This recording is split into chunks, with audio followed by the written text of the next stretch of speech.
Hi, and welcome to EdVantage. My name is Huntsinger, and I'm a professor of sociology. Today we'll be talking about conformity and group size effects.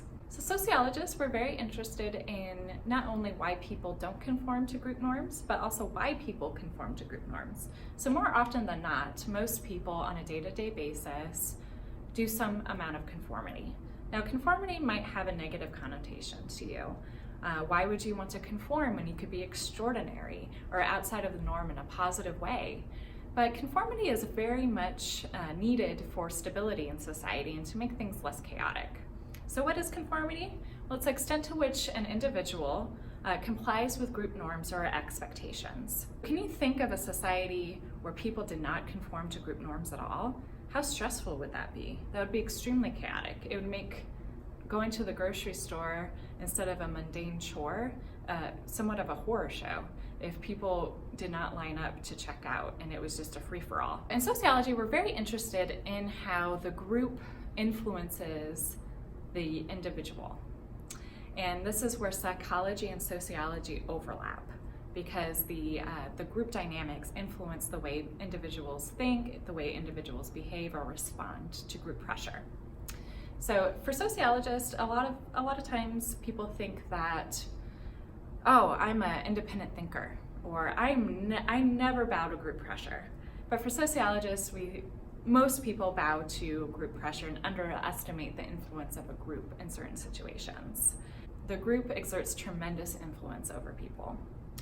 And even Philip Zimbardo, who ran the Stanford prison experiment, he said that there's something called the not me syndrome, that people will admit that some people will bow to peer pressure or to the group influence, but not me, no, not me. I'm different, I'm an exception. I never bow to group pressure or peer pressure. However, you never know how you're gonna act or behave until a particular situation arises. The first effect that I'm going to talk about is this concept called risky shift.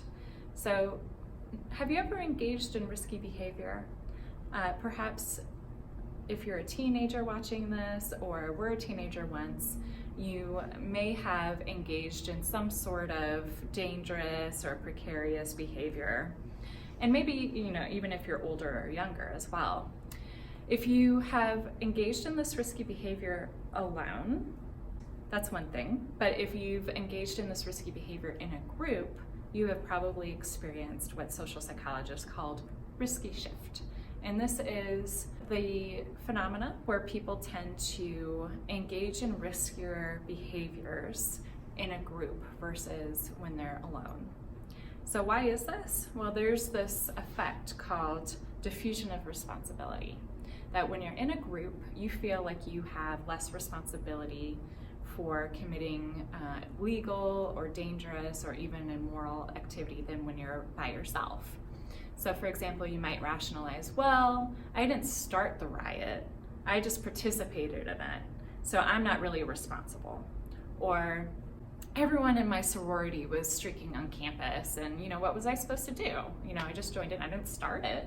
So that's the effect of diffusion of responsibility. The next effect we'll be discussing is called groupthink.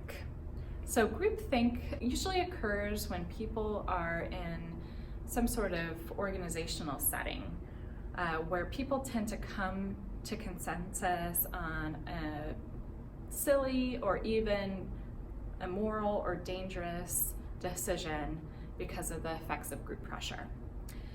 There's certain conditions that need to happen in order for groupthink to occur. One is that there needs to be a strong sense of group solidarity, that going against the group will harm you in some sort of way. Next one is that there's a strong sense of being able to conform to the group norms or pressure. For example, if one person who is the powerful person in the group, or maybe the CEO, suggests an idea and you're afraid of falling into their bad behavior, you may not agree with the idea, but you go along with it because you don't want to dissent. Others is having a very homogenous group, so not a lot of diversity. Oftentimes, when you have an outsider's perspective, they're able to catch problems in decision making that others within the group can't see because they're so integrated in it.